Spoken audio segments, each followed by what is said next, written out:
Je pense que nous sommes là pour protéger les gens. Nous ne sommes pas là pour protéger les grandes entreprises.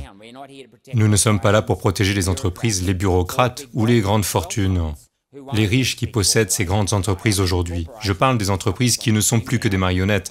Les marionnettistes et les maîtres des marionnettes sont en fait les fonds de pension ici en Australie ou BlackRock et Vanguard à l'étranger. Et ils ont ces intérêts communs qui leur permettent de s'en tirer à bon compte. L'autre élément qui rend cette indemnisation particulièrement préjudiciable est le fait qu'il n'y a eu aucune transparence au sujet de contrats. Nous avons essayé à maintes reprises d'obtenir les termes et conditions du contrat avec Pfizer, mais nous n'avons rien obtenu.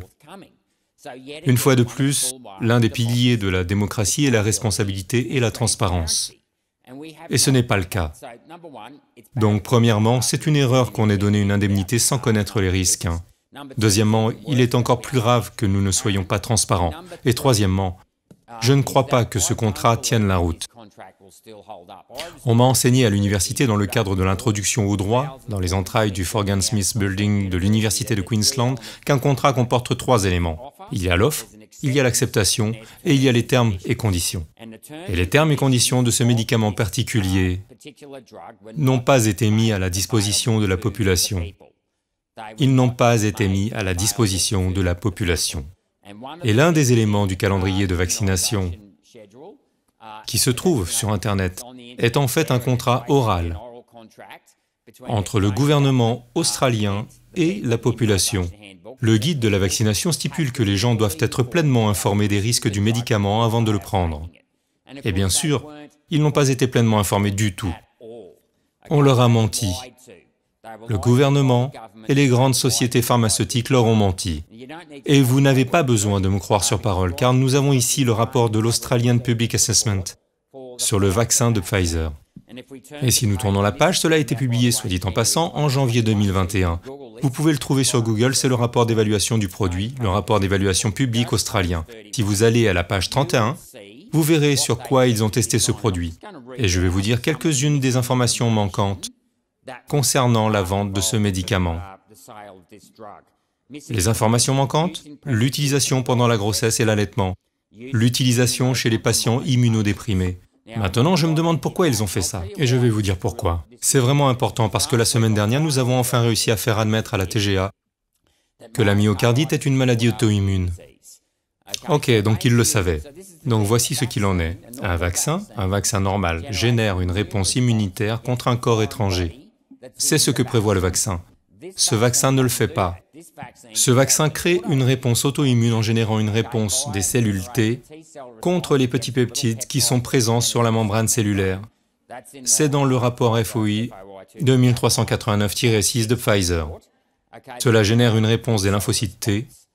Cela signifie donc que vous obtenez une réponse immunitaire automatique contre vos propres cellules. Le processus de ce vaccin est donc complètement différent. Il crée une réponse immunitaire automatique. Et cependant, ils n'ont jamais testé le médicament sur des patients immunodéprimés.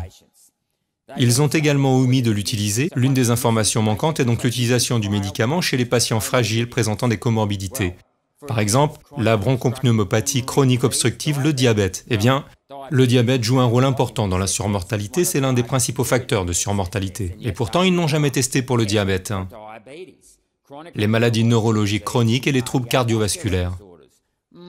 La myocardite est-elle un trouble cardiovasculaire? Toutes ces informations étaient manquantes et une fois de plus, elles sont pertinentes car la semaine dernière, Pfizer et Moderna n'ont pas été en mesure d'expliquer pourquoi leur vaccin provoque une myocardite. Eh bien, il s'avère qu'ils n'ont jamais cherché à le savoir avant de lancer ce vaccin. Ils étaient heureux de dire que le vaccin était sûr et efficace, mais ils ne savaient pas vraiment ce qu'ils vendaient. Et bien sûr, nous avons l'utilisation chez les patients souffrant de troubles auto-immuns ou inflammatoires. Wow! Interaction avec d'autres vaccins et données de sécurité à long terme. Donc, ils ont menti aux gens.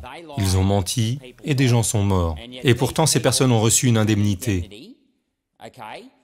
Cette semaine, j'ai été contacté par la mère d'un enfant dont l'enfant a été reconnu par la TGA. On lui a offert 85 000 $, dont 15 000 $ pour les frais d'obsèques. Sa fille valait 70 000 $. C'est une honte. C'est une honte absolue.